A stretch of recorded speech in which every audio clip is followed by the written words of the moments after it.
주님께서 가르쳐 주신 기도를 함께 계속해서 나누고 있습니다. 주님께서 말씀하셨죠. 그러므로 너희는 이렇게 기도하라. 너희는 이렇게 기도하라. 이 명령에는 전제가 있어요. 너희가 이렇게 기도하면, 내가 가르쳐준 대로 기도하면 내가 응답해 주겠다.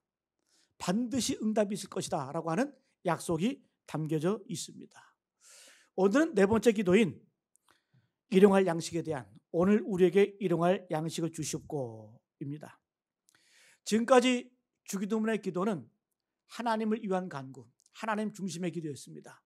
아버지의 이름, 아버지의 나라, 아버지의 뜻을 위한 기도였다고 한다면, 이제 네 번째부터는 우리 인간을 위한 간구, 그중 첫 번째가 오늘 우리에게 일용할 양식을 주시옵고라는 말씀입니다. 주님 앞에 구하라는 거예요. 뭘 위해서? 일용할 양식을 위해서. 인간의 기본 욕구 가운데 의식주가 있습니다. 입고 먹고 잘 것. 근데 그 중에서도 이 의식주 가운데 가장 우리에게 필요한 것이 바로 먹는 문제입니다. 그래서 우리 언어를 보게 되면, 우리 말을 보게 되면 이 먹는다라는 표현이 참 많이 있어요. 그죠? 네? 빌어먹다, 떼어먹다, 그죠? 대먹지 않았다, 욕도 먹다, 너 나한테 맘먹냐? 옛날에 권순서처럼 챔피언도 먹었다, 엄마나 챔피언 먹었어, 뭐 그러잖아요. 그죠? 그만큼 먹는 것이 인간의 가장 기본적인 욕구이고 가장 급한 필요라는 겁니다. 자, 예수님 당시에 예수님께서 이 산상수훈을 통해서 이 기도를 가르쳐 주실 때 이 말씀을 듣는 사람들은 어떤 사람이었을까요? 하루하루가 먹기 힘든 사람이었어요. 하루 삼시세끼를 꼭 필요한 이 먹는 문제에 대해서 그렇게 넉넉한 사람들이 아니었습니다. 여러분, 우리가 이 하루 삼시세끼를 먹는데, 우리가 이 하루에 세 끼를 먹는 적이 언제부터였을까? 역사를 봐도 나라에 흉년이 들었을 때는 임금님도 하루 세 끼를 다 못 먹었어요. 두 끼만 먹고 점심 한 끼는 그냥 면 정도 이렇게 먹고 지나갔습니다. 여러분, 우리나라가 이 5,000년 역사 가운데 하루 삼시세끼를 먹게 된 것은 70년대 후반이라고 얘기를 합니다. 70년대 후반부터 제대로 먹기 시작을 했어요. 저 어렸을 때 기억이 나거든요. 저 어렸을 때 뭐 여러 번 말씀드렸지만, 그 하루에 한 끼는 그 농협, 그 시골에 있는 그 단위 농협에서 나눠주는 그 밀가루, 그런들이 가서 배급받았어요. 배급받고 하루에 한 끼, 두 끼 정도는 국수에 먹었어요. 국수. 뭐 그거라도 먹으면 다행이었죠. 근데 제가 제일 싫어하는 게 뭔 줄 알았어요? 라면은 맛있는데 라면에다가 국수를 섞어서 불려서 먹는 거. 그렇게 먹기 싫더라고요. 우리나라도 이렇게 보면 70년대 후반부터 삼시세끼 제대로 먹기 시작을 했지, 그 전에는 기아와 궁핍, 가난 찌들었던 그러한 민족이었습니다. 자, 오늘 말씀을 통해서 이 먹는 것이 참으로 중요한데, 이 일용할 양식을 주시옵고라는 이 간구의 의미가 무엇인지 함께 말씀의 은혜를 나누기를 간절히 바랍니다. 자, 먼저 일용할 양식에 있어서 이 양식이란 게 뭘까? 일용할 양식. 우리가 성경적으로 보게 되면 이 양식에는 두 가지 차원이 있습니다. 하나는 영적인 양식을 말하고, 두 번째는 육적인 양식이 있습니다. 여러분, 이 기도문을 기독교 역사 가운데서도 수많은 논쟁이 있었어요. 과연 주님께서 말씀하신 이 일용할 양식이 영적인 양식이냐, 아니면 우리 인간의 육체에 필요한 육신의 양식이냐, 이런 논쟁과 해석이 많이 있었습니다. 자, 우리 역사적으로 한번 살펴볼까요? 첫 번째, 이 일용할 양식을 영적으로 해석하는 경우, 과거로부터 많은 사람들이 일용할 양식을 영적으로 해석해 왔습니다. 그래서 영적인 양식을 매일매일 구하라 라고 해석을 합니다. 첫 번째 근거가, 예수님이 제자들에게 가르치실 때에 너희는 무엇을 먹을까, 마실까, 무엇을 입을까 염려하지 말라고 말씀하셨죠. 그죠? 무엇을 먹을까 염려하지 말라는 그 주님께서 너희들 먹는 거를 육체의 양식을 위해서 구하라 이렇게 말씀하시지는 않았을 것 같아요. 그죠? 그 근거로 이것은 뭐다? 영적인 양식이라고 해석하는 경우가 있다는 거예요. 자, 또한 주기도문을 보게 되면 한 가지 기도 같지만 6개의 기도라 그랬죠. 그죠? 아버지의 이름, 아버지의 나라, 아버지의 뜻, 그 다음에 일용할 양식, 그 다음에 사죄의 은총을 구하는 기도, 마지막 시험에 들지 않게 하시고 악에서 건져주십시오. 자, 이 6개를 잘 보세요. 5개는 분명히 영적인 기도죠. 그죠? 하나님을 위한 간구도 다 영적인 기도고, 그리고 죄에 빠지지 않고 죄에서 건진받게 달라는 그 기도, 시험에 들게 하지 말라는 그 기도, 다 영적인 기도 아닙니까? 그래서 우리가 이 기도를 딱 봤을 때 5개는 다 영적인 기도인데 오직 한 가지만 육적인 기도이겠느냐? 그래서 이 일용할 양식도 영적인 양식을 구하는 거다, 이렇게 해석을 하는 경우가 전통적으로 많이 있어 왔습니다. 자, 교회사에서도 보게 되면 이 영적으로 해석한 인물들이 많이 있었어요. 첫 번째는 이 암브로시우스. 이 암브로시우스 초대 교부인데 이 사람은 누구냐 하면 성 어거스틴을 회심시킨 그의 스승이었던 분이 바로 이 암브로시우스예요. 그래서 이분은 이 일용할 양식은 성찬의 떡이다, 이렇게 정의를 했습니다. 우리가 성찬식 할 때 떡을 나누잖아요. 그 양식이 바로, 성찬의 떡이 바로 우리 일용할 양식이다. 그 다음에 키프리아누스는 이것은 그리스도의 자신을 말한다. 그래서 자신을 말한다. 그래서 우리가 매일매일 그리스도와 연합됨을 구하라는 거예요. 영적인 양식을 구함을 통해서. 그 다음에 동일한 해석을 한 사람이 터툴리아누스. 이분도 그리스도 자신으로 해석을 합니다. 그래서 이런 말을 했어요. 우리가 일용할 양식을 구할 때 우리는 그리스도 안에 영원히 거하길 구하는 것이고 그분의 몸과 분리될 수 없도록 연합하기를 구하는 것이다. 자, 영적인 양식을 구하는 게 뭐다? 그리스도와 한 몸을 이루어 연합됨을 의미한다, 이렇게 해석을 했습니다. 또한 오리게네스도 이것은 우리의 참된 이성이 자라는 데 필요한 영적인 양식이다, 이렇게 해석을 합니다. 아까 말씀드렸던 어거스틴, 아우구스티누스, 이분은 좀 더 독특한 해석을 가합니다. 이 일용할 양식은 영적인 양식으로서 우리들이 매일 묵상하고 실천해야 하는 하나님의 계명이다. 어거스틴은 이 영적인 양식을 하나님의 계명, 매일매일 지키고 실천해야 될 하나님의 말씀과 계명이라고 정의를 내립니다. 자, 이 어거스틴은 그 이전까지 해석을 좀 반박을 해요. 예수님께서 분명히 너희는 목숨을 위하여 무엇을 먹을까, 무엇을 마실까, 무엇을 입을까 염려하지 말라고 하셨는데 아까 말씀드린 것처럼 주님께서 그걸 구하라고 말씀하셨겠냐, 이렇게 해석하면서 이것은 영적인 양식을 말하는 것이다. 둘째로는 이것은 성찬의 떡이라고 하는 그 해석을 반박합니다. 이 성찬의 떡이라고 하는 것은 우리가 매일 할 수 없는 거예요. 그렇잖아요? 뭐 초대교회 때는 더 많이 했지만 모일 때마다 성찬을 나눴지만 그러나 매일 하는 건 아니었잖아요.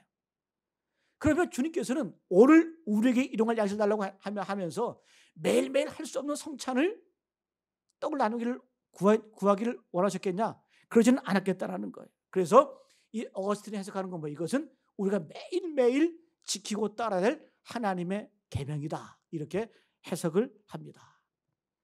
자, 영적인 양식으로 해석하는 것만 있는 거 아니에요. 우리 역사가들 가운데, 신학자들 가운데 육적인 양식으로 해석하는 경우도 있습니다. 대표적으로 크리소스톰, 이분은 유명한 신학자죠. 그 설교를 얼마나 잘했는지 그 입을 황금의 입이라고, 황금의 입. 이 크리소스톰은 이렇게 얘기합니다. 이것은 분명히 일용할 양식으로서 성경 원문 그대로 우리에게 필요한 육체적인 양식을 말한다, 이렇게 얘기를 합니다. 또 여러분 잘 아시는 프란치스코 성인, 일용할 양식은 딱 하루를 살기에 충분한 크기의 음식이다, 이렇게 얘기를 합니다.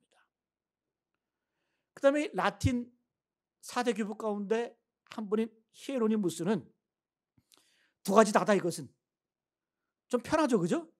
이 일용할 양식은 영적인 양식이기도 하지만 육적인 양식이다, 이렇게 얘기합니다. 일용할 양식은 초실체적인 영적인 양식인 동시에 내일을 위한 육적인 양식을 가리킨다. 그 히에로니무스는 좀 더 폭넓게 이것은 구분할 것이 아니라 영적인 영의 양식도 포함이 되고 육적인 육의 양식도 포함이 된다, 이렇게 해석을 합니다. 자, 시대가 흘러서 종교개혁가들은 이 일용할 양식에 대한 해석을 좀 더 폭넓게 합니다. 대표적으로 마틴 루터는 이렇게 해석을 해요. 일용할 양식은 우리 삶을 위한 양식과 필수품에 속하는 모든 것들이다. 무슨 의미냐면 일용할 양식은 먹는 것, 그것뿐만 아니라 우리 인생에 필요한 필수품들, 의복, 뭐 심지어 이렇게 얘기해요.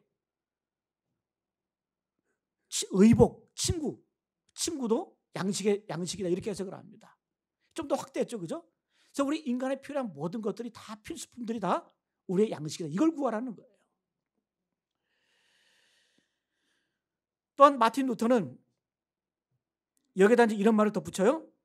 그러나 귀금속은 여기에 해당되지 않는다. 재밌죠, 그죠? 일용할 양식은 음식뿐만 아니라 어떤 뭐 의복들, 또 친구들, 뭐 재반 어떤 필요한 것들이 포함되는데, 그러나 여기에는 사치품, 귀금속은 포함되지 않는다. 우리 여러분 그래서 기도할 때 일용할 양식을 구하면서 삶에 필요한 것들을 구하잖아요. 거기는 사치품이 포함이 안 돼요. 주님 다이아몬드, 예? 주님 금땡이, 그거에 포함 안 되는 거예요. 마틴 루터는 그렇게 해석을 합니다. 존 칼빈도 이렇게 해석을 해요. 이 마틴 루터의 해석을 상당히 따르면서 이 속에는 여러 가지 문화적인 혜택도 들어간다. 필수품뿐만 아니라 우리가 인생을 누리면서 필요한 그 문화적인 혜택도 필요하다는 거예요. 그래서 이런 말을 덧붙입니다. 칼빈은 목적 없이 주시는 양식도 있다. 목적 없이 주시는 양식, 쉽게 말하면 기호품 같은 거, 그죠? 커피 좋아하는 분들은 커피 없으면 못 살잖아요, 그죠? 제가 아는 목사님은 강원도에 기도 들어갔다가 커피 카드 먹고 싶어가지고 그 밤에 차가 없어요. 산을 넘어가지고 읍내 나가지고 커피 마시고 들어간 분도 계세요. 그 기도원에 뭐하러 들어가? 그런 분들은. 근데 여러분 존 칼빈은 좀 더 해석을 해가지고 뭐라고 해석했냐? 기호품도 포함이 된다. 근데 이어진 말을 보게 되면 그러나 쾌락을 위한 것들은 들어가지 않는다. 여러분 우리가 일용할 양식이라고 하는 것, 종교개혁가들은 필수품도 포함이 돼요. 또 우리의 어떤 취미를 위한 것도 포함이 돼요. 그러나 사치, 귀금속 이런 것도 포함이 안 된다는 거예요. 또 쾌락을 위한 것도 포함이 안 된다는 거예요. 여러분 어떤 분들은 운동해야 돼요. 스포츠, 골프. 여러분 뭐 대중 스포츠가 됐으니까 많이들 아시죠, 그죠? 근데 여러분 어떤 분들은 스포츠를 도박처럼 하는 분들 계세요. 제가 전에 골프장 지나가다가 폭우가 쏟아지는데, 비가 막 쏟아지는데 그런 와중에도 골프를 치는 분들 계시더라고요. 그래서 옆에 있는 분한테 물어봤어요. 야, 저분들은 뭐 선수하려고 저렇게 치나? 물어봤더니 목사님 도박하는 거예요. 돈 따먹게 하는 것 때문에 비가 와도 눈이 와도 폭우가 쏟아져도 골프 치고 앉아 있는 거예요. 성경적이지 않아라는 거예요. 자, 우리가 지금까지 봤어요. 교회 역사가들, 역사적으로 종교개혁가들 이 해석을 봤는데, 그럼 진짜 주님의 의도는 뭘까? 주님의 의도는 뭘까?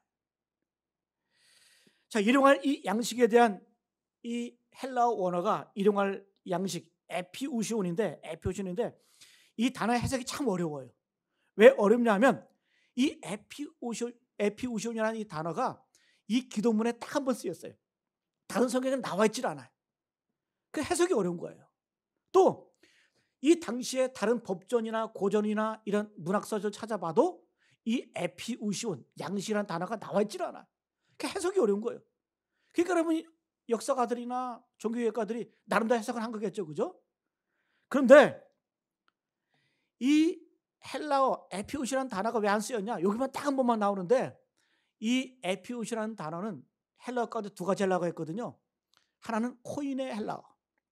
이건 시장 통해서, 그러니까 시장 바닥에서 쓰이는 헬라어가 바로 이 코인의 헬라어예요. 근데 성경은 그런 언어로 쓰인 것이 아니라 약간 교양 있는, 격식이 있는 헬라어로 쓰여졌기 때문에 이 에피우시라는 이 단어를 해석하기가 참 힘든 거예요. 자, 그런데 역사적인 사건이 터집니다. 20세기에 이르러서 베른 대학의 알버트 투르비너, 참 이름도 힘드네요. 독일 사람들이라, 그죠? 투브리너라는 분이 고대 이집트 문서를 읽다가 이 에피우시온이라는 이 단어를 발견을 했어요. 드디어. 별로 안 놀라시는 것 같은데. 예? 근데 해석의 길이 열린 거예요. 근데 여러분, 이 이집트 발굴된 고대 문서가 뭐냐? 이 옥시랑쿠의 휴지 조각 같은 그런 그 명칭인데, 그 당시에 말하는 그 일상생활의 가계부를 말해요. 가계부. 여자들이 뭘 사고 뭘 구입을 했고 어디 지출했고 쓰는 가계부에 이 에피우시온이라는 이 단어가 나오는 거예요. 자, 어떤 용도로 쓰였냐면, 예를 들면 일용할 콩, 일용할 계란, 일용할 반찬거리, 그런데 쓰는 용어가 바로 에피우시라는 거죠. 자, 이걸 딱 발견하니까 분명해진 거예요. 이거는 분명히 예수님께서 주기도문에 딱 한 번 쓰였는데, 이것은 영적인 양식이 아니라 육적인 양식이면 불명하다. 왜? 일용할 반찬거리 그런 뜻이기 때문에. 그죠? 20세기에 들어서 이 해석이 분명해졌다는 겁니다. 물론 여러분, 이 해석이 완벽하겠어요? 나중에 또 다른 문서가 발견되면 또 뒤집을 수 있겠지만, 어쨌든 최근까지 발견된 이 양식은 뭐냐? 이건 뭐다? 일용할 양식, 육체적인 것을 위한 양식이라는 거예요.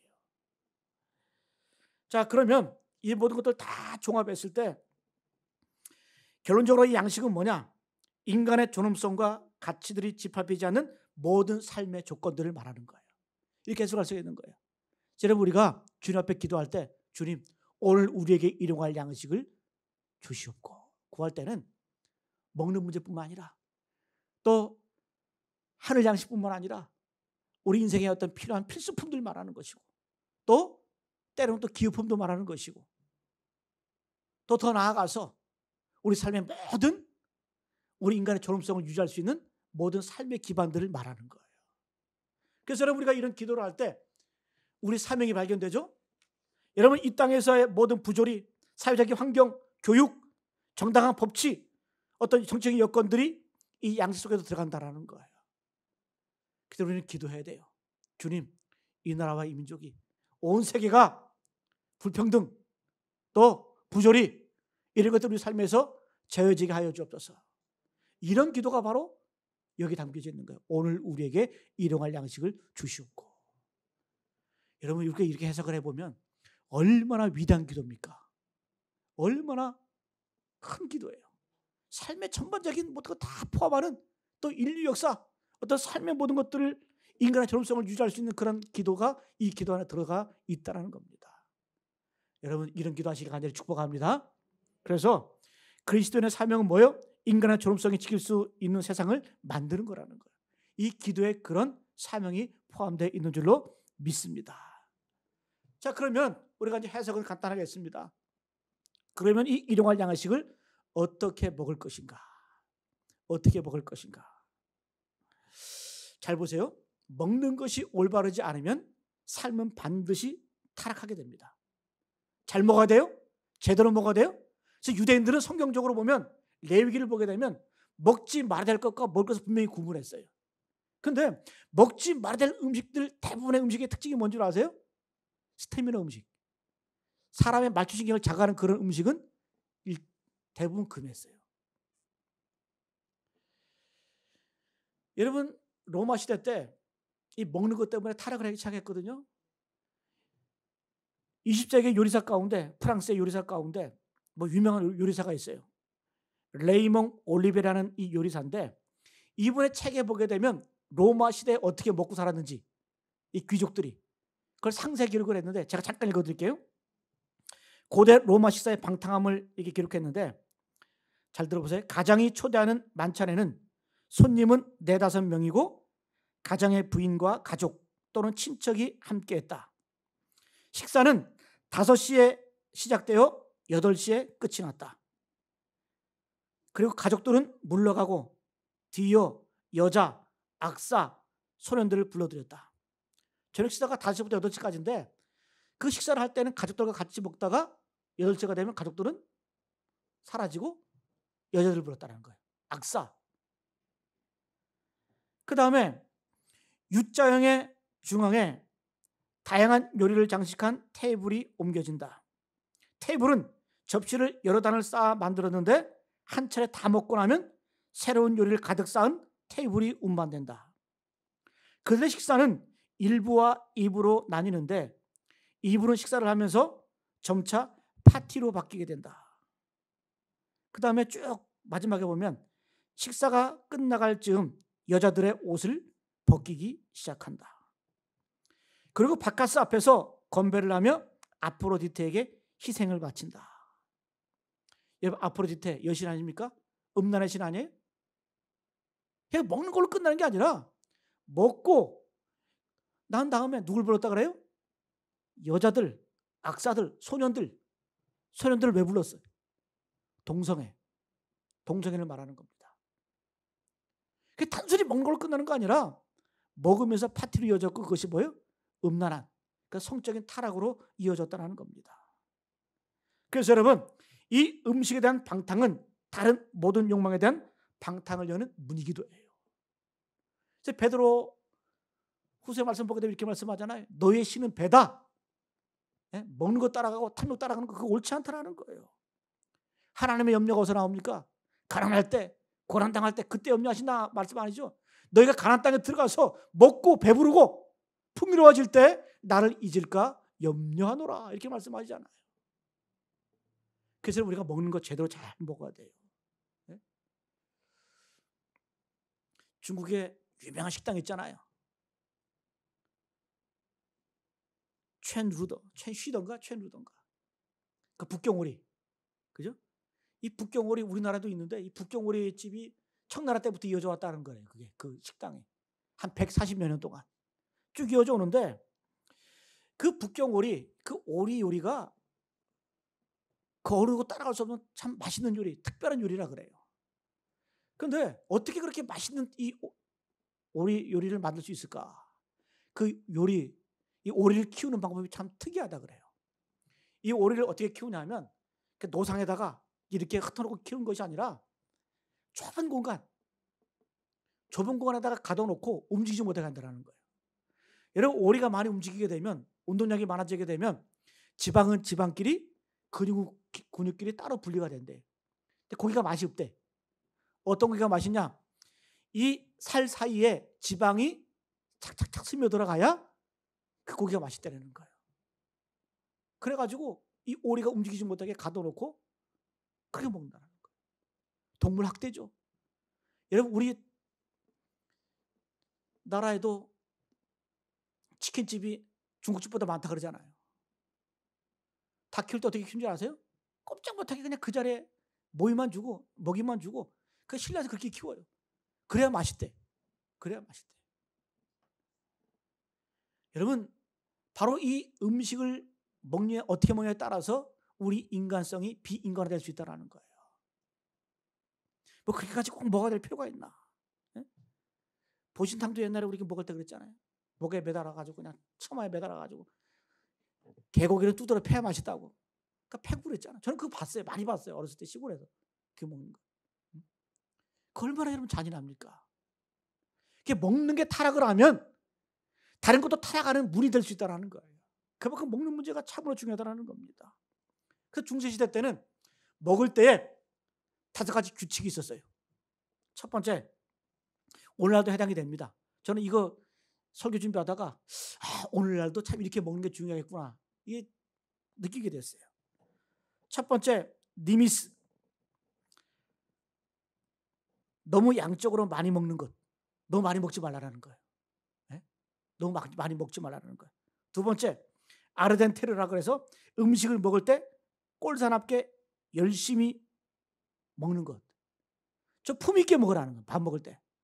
아침에 일어나서 빤스만 입고 아침 먹지 말고, 속옷 입고 아침 먹지 말고, 좀 밥을 먹어도 좀 제대로 좀 얼굴 세수도 좀 하고 이빨 좀 닦고 씻고 제대로 좀 목적 갖춰 있고 식사를 하는 거예요. 품 있게 먹으라는 거예요. 밥을 제대로 먹어야, 품 있게 먹어야 다른 사람도 이렇게 정갈해진다는 겁니다. 그 다음에 프로페레, 식사 시간까지 기다리지 못하고 먹는 것. 좀 아무 때나 먹지 말고 제때 먹으라는 거예요. 그 다음에 라우테, 너무 값비싼 음식을 먹는 것. 이거 옳지 않다라는 거예요. 여러분 오늘날도 해당되지 않아요? 왜 병이 생깁니까? 너무 많이 먹어서 생기는 거예요. 너무 많이 먹어서. 여러분 그 암이라는 그 한자를 보게 되면 입구자가 3개 들어가잖아요. 그 매산자가 들어가잖아요. 너무 많이 먹어서. 너무 많이 먹어서. 물론 여러분 암의 가장 큰 원인은 유전적인 게 가장 많고 그다음에 스트레스. 이게 그 질병의 가장 큰 원인이 하지만 어쨌든 이 식생활 습관이 잘못되어서 병이 생기는 경우가 많다는 겁니다. 사치스럽게 먹지 마라. 프랑스에 가면은 뭐 한 끼 250만 원짜리가 있다 그래요? 250만 원. 근데 그것도 1년 전에 예약을 해야 먹을 수 있대. 250만 원짜리 드셔보셨어요? 저는 제가 생각하기에 제일 비싼 음식 식사는 한 30만 원짜리 먹어본 것 같아. 소화가 안 돼. 야, 물론 내 돈 주고는 먹지 않겠지만 그죠? 누가 사주니까 먹었겠지만 죄 짓는 것 같아. 어떤 분들은 10,000원짜리, 5,000원짜리 한 끼 식사도 먹기도 힘들어. 그런 분들이 계시는데 내가 30만 원짜리 한 끼를 내가 입에다 넣을 필요가 있냐? 먹어봐도 맛있는지도 모르겠어요. 중국집 가서 짜장면 한 끼 먹는 게 더 맛있지 그게. 그래서 저는 예전 교회 있을 때 신방할 때 그랬어요. 신방하고 식사하잖아요. 제발 좀 10,000원 이상 넘기지 마라. 맨날 뼈에 장국만 사줘요. 순댓국이나 사줘. 근데 그게 제일 맛있어. 그게 제일 맛있어. 30만 원짜리 먹어봐야. 예? 오죽하면 여러분 프란치스코 성인은 그렇다 그러잖아요. 음식이 나오면은 음식에다가 재를 뿌렸대. 예? 왜? 음식 맛없게 하려고. 물론 여러분 우리가 그럴 필요까지는 없겠지만 그만큼 이 먹는 문제가 우리를 타락으로 만들고 우리 삶을 올바르게 만드냐 타락으로 만드냐 정해진다. 그러니까 뭐 유대인들 아까 말씀드린 것처럼 성경에는 분명히 말씀하잖아요. 너도 먹을 것과 먹지 못할 것을 분명히 구분하라고 말씀. 그게 뭐다? 거룩이다라고 말씀하잖아요. 여러분 드실 때 잘 드시기 바랍니다. 제대로 드시기 바랍니다. 그리고 교실 갖춰서 드시기를 바랍니다. 김치 하나를 놓고 드셔도 어떻게 해요? 품 있게 드세요. 품 있게 드세요. 품 있게. 너무 많이 먹지 마시고. 여러분 그렇잖아요. 오늘 말씀 보게 되면 오늘 일용할 양식을 우리에게 주시옵고 요즘에 이런 기도 잘 안 해요. 마음이 와닿지 않아. 왜? 우리는 이미 절대적인 빈곤에서 벗어났기 때문에. 제가 한번 질문해 볼게요. 오늘 예배 오실 때 식사 안 하고 오신 분 한번 손 들어보세요. 없어서 못 드셨어요?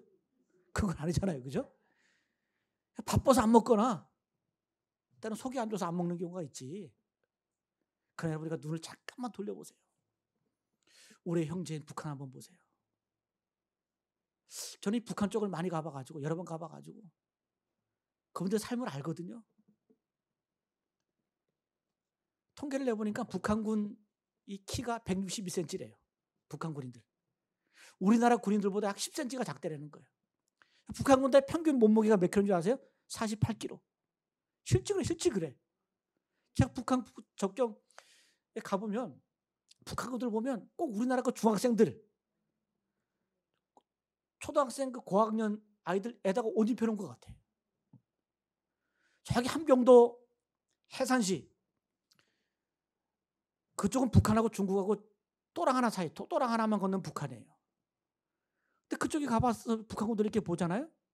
그럼 정말 대충 꼬라가지고 불쌍해 보여요. 눈물이 나요. 그 정도라면 북한은 지금 1년에 한 600만 명이 기아와 굶주림 허덕이다고 그랬잖아요. 그러니까 우리는 절대적인 빈곤에서 벗어난 것 같지만 그러나 눈만 잠깐만 돌려도 전 세계 여러분 절반 이상이 기아와 굶주림에 허덕이고 있어요. 그래서 중요한 기도가 뭔 줄 아세요? 오늘 우리에게 일용할 양식을 주시옵고. 나에게가 아니야. 나에게가 아니라 우리에게 일용할 양식을 주시옵고. 어떤 분은 그런 얘기를 해요. 북한 도와주면 뭐하냐? 네? 그건 왜 그래요? 우리라는 의식이었기 때문에 그래요. 우리라는 의식이. 그리고 우리라는 그 의식이 제한되어 있기 때문에 그런 소리를 하는 거예요. 이슬람, 불교, 성교는 왜 하냐? 왜 그래요? 우리라는 의식이었기 때문에 그런 소리 하는 겁니다. 우리에게 일용할 양식을 주시옵고. 나에게가 아니라 우리에게입니다. 여러분, 그래서 내 옆에 굶어 죽는 사람이 있는 한, 내 이웃 가운데 굶는 사람이 있는 한 우리에게 일용할 양식을 주시옵고라는 이 기도가 다 응답된 거 아니라는 거예요. 이 기도가 끝난 거 아니라는 거예요. 여러분, 한쪽에서는 남아돌아요. 근데 한쪽에서는 굶어 죽어가고 있어요. 그래서 우리는 먹을 때마다 다 이런 기도해야 돼요. 오늘 우리에게 일용할 양식을 주시옵고. 그래서 우리가 이 우리라는 공감이 없으면 이런 기도가 할 수 없다라는 거예요. 자, 마지막으로 이 기도가 중요한 이유는 뭐냐? 바로 이 기도를 통해서 하나님과 우리의 관계를 이어주는 기도이기 때문에 그래요. 이 기도가. 우리가 여러분 아까 그 해석처럼 육적인 양식만 포함이 돼도 이 기도를 해야 돼요. 왜 그러냐? 우리 이미 절대적인 빈곤, 먹는 문제 해결됐잖아요. 그죠? 굶는 사람은 없잖아요. 물론 여러분 극빈곤층들 보게 되면 굶는 사람들도 있어요. 그러나 여러분 어쨌든 이 기도가 절실한 이유는 뭐냐? 이 기도는 단순하게 먹는 것뿐만 아니라 하나님과 우리를 이어주는 관계이기 때문에 그래요. 이 기도를 하는 순간 오늘 우리에게 일용할 양식을 주시옵고 이 기도하는 순간 부한 자는 겸손하게 만드는 기도예요. 이게. 아, 내가 먹는 이것이 내가 잘나서 내가 벌어서 내가 똑똑해서 내가 먹는 게 아니구나. 모든 것이 주께로부터 오고 주께로부터 나오는 것이구나. 그래서 부한 자들 겸손하게 만드는 기도가 이 기도예요. 또한 가난한 자들, 매일 먹는 것이 염려되는 사람들, 이 기도를 통해서 염려가 사라져요. 아, 일용할 양식을 주시는 분이 바로 우리 주님이시구나. 그래서 염려가 사라지게 하고 주님 앞에 믿음으로 나아가게 만드는 게 바로 이 기도라는 거예요. 여러분, 우리가 먹을 것이 있을 때 기도하는 이유가 뭐예요? 우리가 뭐 굳이 뭐 먹을 것이 있는데 왜 이런 기도할까? 그렇지가 않아요. 우리가 하루 3번 주님 앞에 먹을 것을 놓고 기도하는 그 이유는 뭐냐? 하루에 3번 최소한 하나님의 임재를 경험하라는 거예요. 하나님의 함께하심을 경험하라는 거예요. 이게 없으면 뭐예요? 우리 인간은 동물적인 존재가 되는 거예요. 인간화가 상실되는 겁니다. 여러분, 우리가 이 기도를 통해서 단순하게 먹는 거로 감사하는 기도하는 것이 아니라 그래서 식기도만 잘해도 영적으로 충만해져요. 여러분, 밥을 놓고 밥상에서 한번 기도 한번 해보세요. 간절하게. 우리는 기도할 때 가끔 우리 막둥이를 기도시켜요. 기도를 제일 잘해. 먹을 것에서 감사합니다. 그 다음에 이 음식 먹고 꼭 아기가 우리 가족 모두 건강해 주십시오. 저는 그 어린 아이의 기도를 들으면서 하나님의 임재를 경험하거든요. 그래서 우리가 삼시세끼 습관적으로 기도하지 마시고 먹을 때 주님 감사합니다. 영양식도 먹게 해주시고 이 바른 먹거리, 바른 음식을 통해서 나의 삶이 건강해지게 해주십시오. 우리가 그런 기도해야 된다. 하나님의 임재를 우리가 구하면서 기도해야 된다는 거예요. 편찮으신 분들 제가 전화할 때마다 입맛이 없다 그러세요. 그래서 제가 기도가 되더라고요. 잘 드셔야 회복이 되거든요. 그죠? 그래서 여러분 드실 때마다 그런 기도하세요. 주님, 제대로 먹게 해주십시오. 입맛 돌아게 해주십시오. 이런 기도까지 하셔야 돼요. 네? 맛있게 먹고 건강하게. 그래서 여러분 오늘 말씀 마치겠습니다. 양식은 뭐예요? 교회 역사적으로 그렇게 봐도 이 양식은 영적인 양식이 될 수도 있어요. 그게 뭐 중요합니까? 구분하는 게. 이게 옳다 그러다. 영적인 양식도 포함이 되고 하늘 만나도 포함이 되는 것이고 그 다음에 우리 실제적인 육적인 양식도 포함이 되는 거예요. 더 나아가서 우리 인간들이 인간다운 삶이 살기 위한 어떤 교육, 정치, 법적인 문제들 이런 것들 온전하게 해달라는 그런 기도가 이 기도 안에 들어가 있는 겁니다. 여러분, 일용할 양식은 우리에게 일용할 양식을 달라고. 우리에게 이 우리라고 하는 이 공감력이 우리 가운데 회복이 돼야 돼요. 그래 함께 먹고 함께 기뻐하고 함께 살 수 있는 그러한 근거가 우리에게 주어진다는 겁니다. 그래서 여러분 먹는 거 잘 드셔야 돼요. 바르게 드셔야 돼요. 왜? 역사적으로 보게 되면 타락의 시작은 어디서부터 시작되냐? 먹는 거 잘못 먹어서 타락이 시작이 되는 거예요. 거룩함이 언제 상실이 되냐? 먹는 거 잘못 먹어서 거룩함이 상실이 되는 겁니다. 여러분, 더러운 것은 먹지 마세요. 뱀 이런 거, 혐오식품들 이런 거 드시지 마세요. 좋지가 않습니다. 여러분, 이 기도를 통해서 늘 하나님의 임재를 경험하시고 우리 삶이 더욱더 주님 보시기에 아름답고 복된 삶으로 살아가시는 우리 모두 되시기를 간절히 축복합니다.